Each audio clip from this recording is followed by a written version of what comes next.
জামালপুরের সরিষাবাড়ির একটি পূজা মন্দিরে প্রতিমা ভাঙচুরের ঘটনা ঘটেছে। এ ঘটনায় হাবিবুর রহমান নামের একজনকে গ্রেফতার করেছে পুলিশ।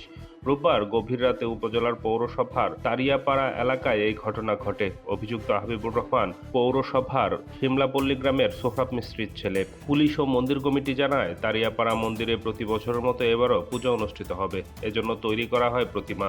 শনিবার গভীর রাতে হঠাৎ মন্দিরে ঢুকে 7টি প্রতিমার মাথাসহ বিভিন্ন অংশ ভেঙে চলে যায়। রোববার সকালে মন্দিরে এসে প্রতিমা ভাঙা দেখতে পেয়ে মন্দির কমিটির লোকজন পুলিশকে খবর দেয়। খবর পেয়ে থানা পুলিশ ঘটনাস্থল পরিদর্শন করে এবং সিসিটিভি ফুটেজ পর্যালোচনা করে অভিযুক্ত হাবিবুর রহমানকে গ্রেফতার করে।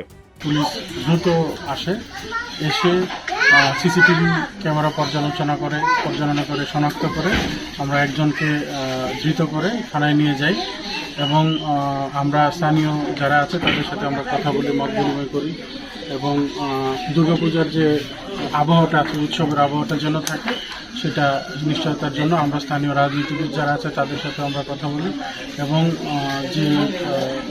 যাকে আটক করা হয়েছে তার বিরুদ্ধে তার কী ভূমিকা এবং তার পেছনে কারো কোনো ইন্ধন আছে কিনা সেগুলো আমরা পর্যালোচনা করব, করে তার বিরুদ্ধে কঠোর আইনগত ব্যবস্থা নেওয়া হবে।